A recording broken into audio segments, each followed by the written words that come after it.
It's another beautiful day in sunny London, and I am once again exploring the streets to uncover the hidden gems within Britain's great capital. This is Hidden Historic Sites of London, Part 3.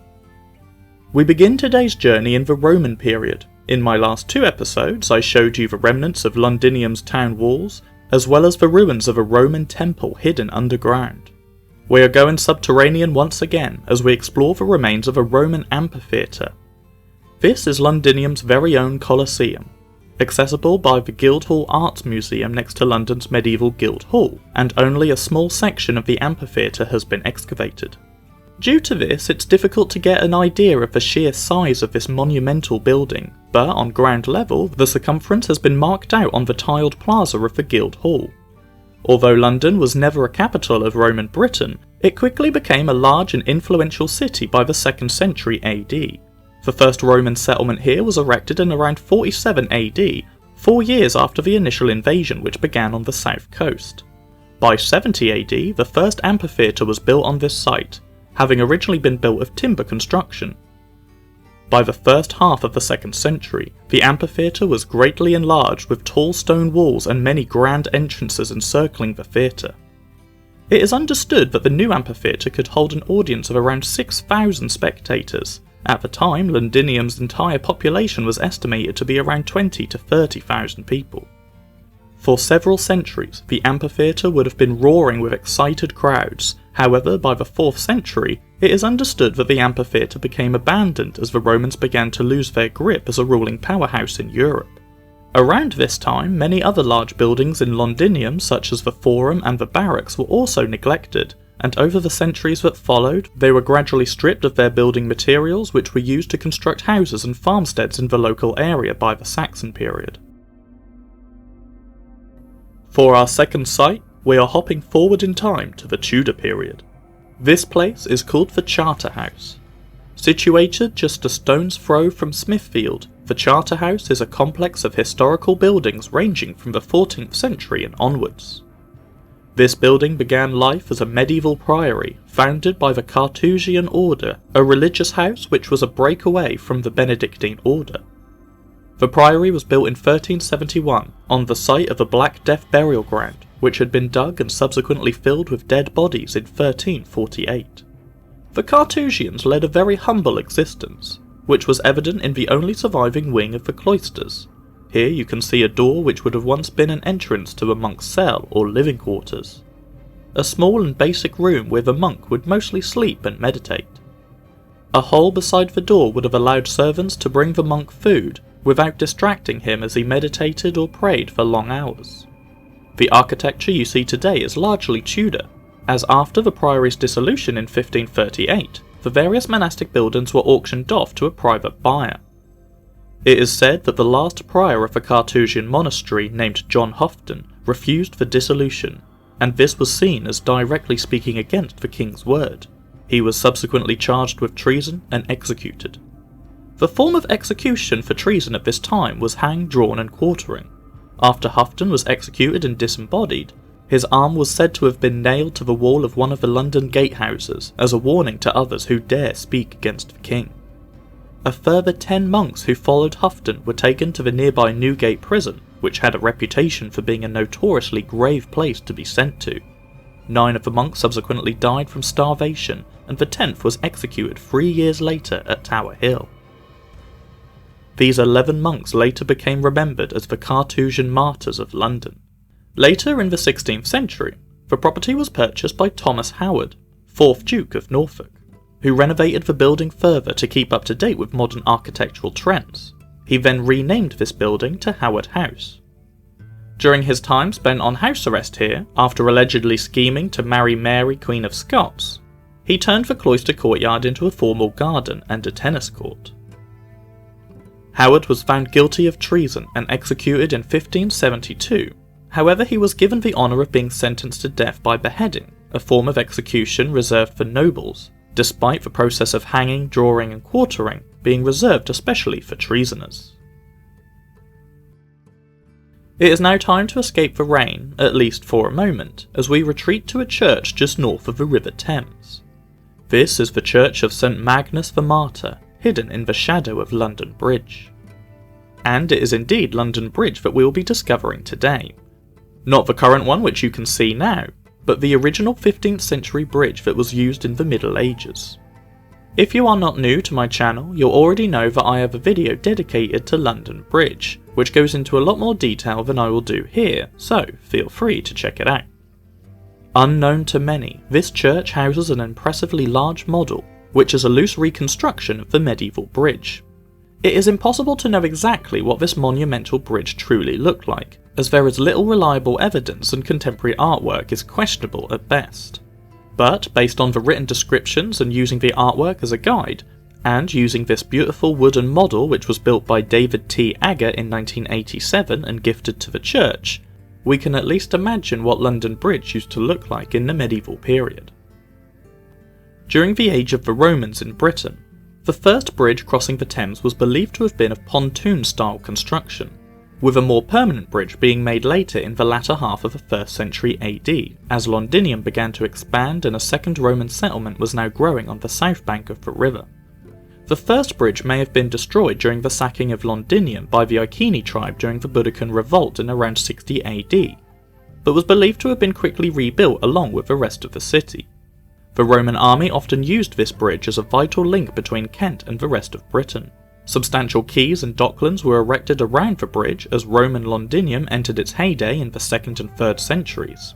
However, following the fall of the Roman Empire in around the 4th and 5th centuries AD, it is likely that the bridge fell into disrepair and was no longer crossable by the time of the Saxon period, with the River Thames now acting as a boundary between the kingdoms of Mercia and Wessex.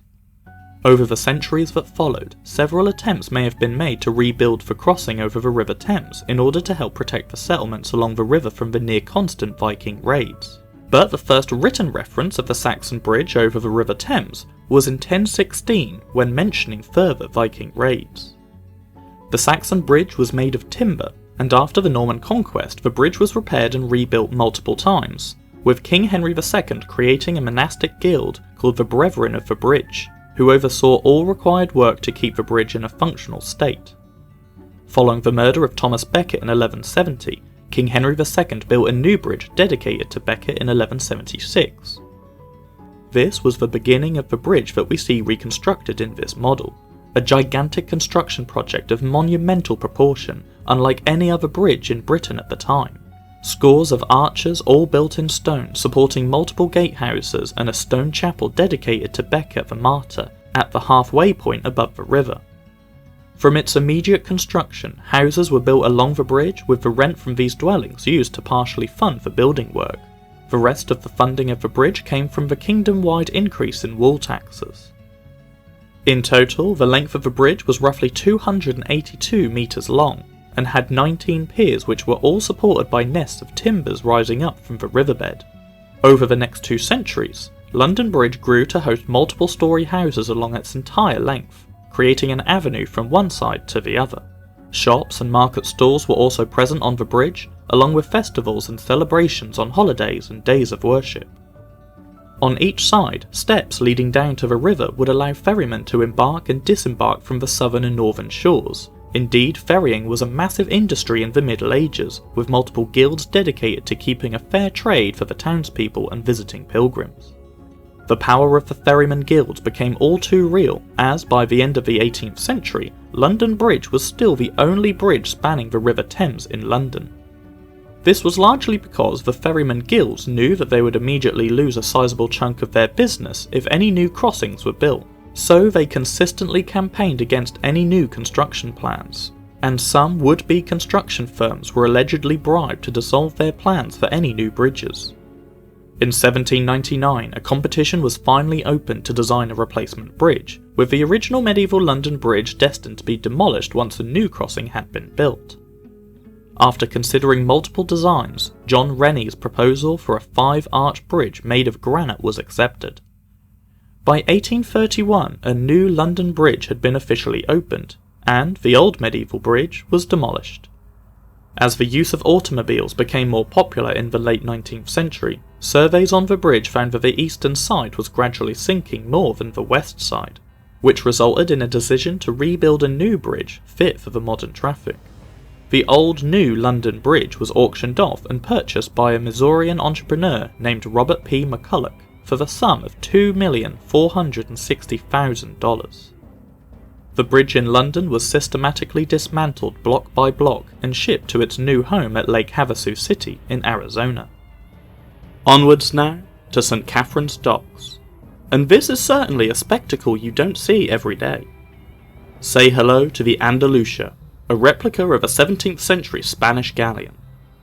Now, I should caveat at this point, by the time you're watching this video, the Andalusia has sailed back to its home in Spain, but I wanted to include it in this video as London often has many weird and wonderful ships grace the River Thames, from warships to ornate gondolas. So it is important to keep an eye out at St. Catherine's Docks to see what curiosities may be chartered to visit the River Thames. For the last 15 years, the Andalusia has been sailing all around the world in near constant voyages all year round, making port in 4 continents across the globe as a widespread cultural project, informing the public of Spanish shipping during the 17th to the 19th centuries, as well as the history of tall ships in general and all the work that goes into sailing and ship upkeep.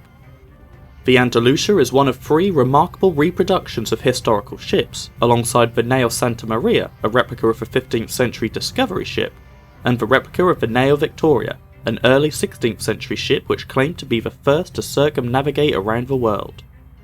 The Nao Victoria was the first of the 3, having been constructed in Spain in 1991.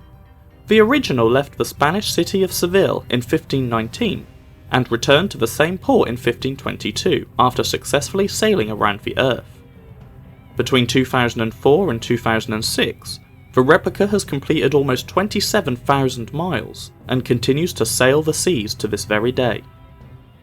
The Santa Maria replica is a massive full-scale 200-ton ship built predominantly using pine wood, and is a tip of the hat to the original Nao Santa Maria, which was famously sailed by Christopher Columbus in 1492. Built in 2017, the ship began its sailing career by travelling around the several ports in France and Spain, but expanded its voyaging capabilities by navigating the Atlantic in November of 2018. The Andalusia is the largest of the 3 sister ships, having been built from 2009 to 2010 in the Spanish port of Huelva. Weighing in at over 500 tons, measuring 160 feet long and boasting 4 masts holding 6 sails, this is indeed one of the largest replica ships currently navigating the oceans today.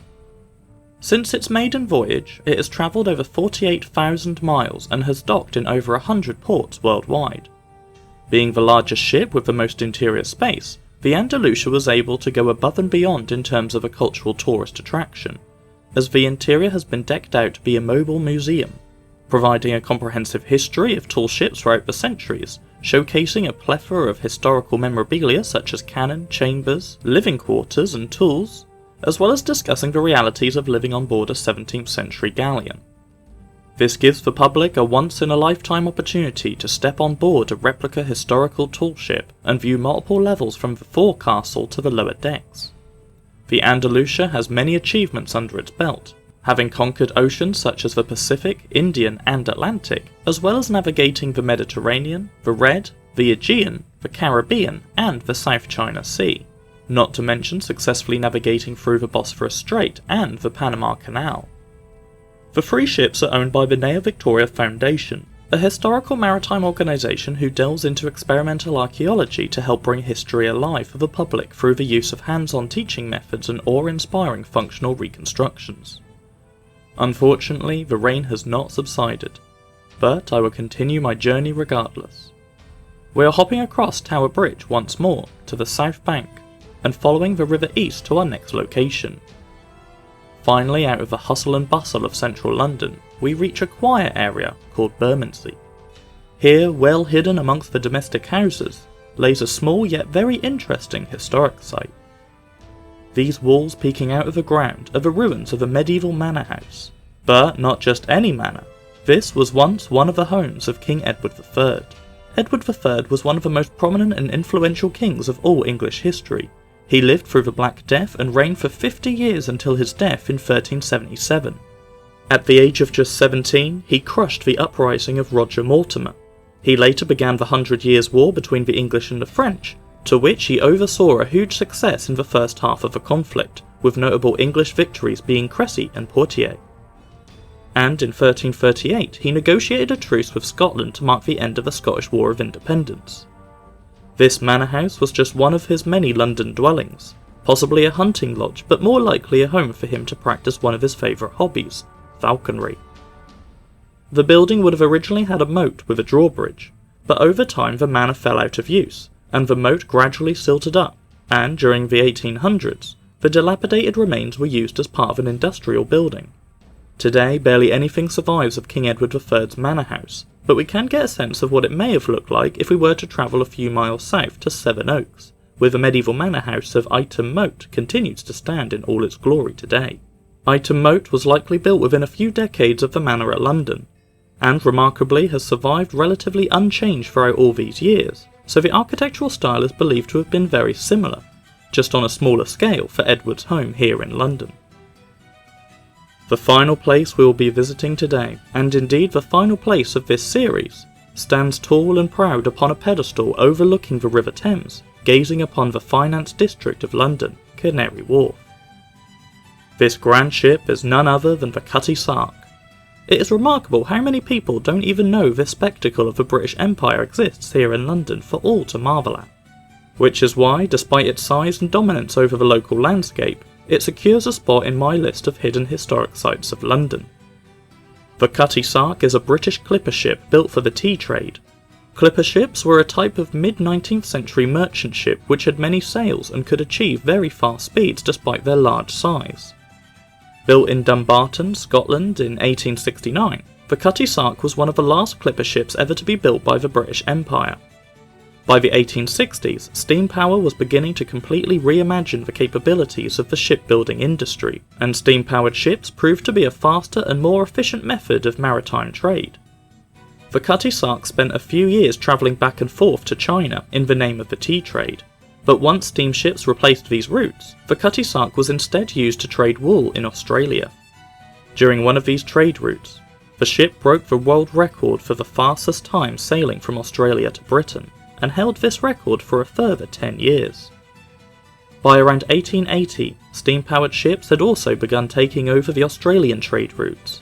So the Cutty Sark was sold to the Portuguese Navy in 1895, and subsequently renamed the Ferreira. The ship was used to transport cargo for just under 30 years before being purchased by a retired British sea captain named Wilfred Dowman in 1922, who used it as a training ship in Falmouth, Cornwall. In 1954, the Cutty Sark was donated to the National Historic Fleet and put on display here at Greenwich in London, along with a purpose-built museum. And so that marks the end of my list of hidden historic sites of London. We've travelled through thousands of years, from the ruins of the Roman Empire to the maritime prowess of the British Empire. We have covered religious, military, trade, hospitality and royal sites, showing London's great historic place on the world stage. I hope you've enjoyed this 3-part series, and I will be seeing a lot more of one of these places featured, so stay tuned for upcoming adventures. But for now, thanks for watching.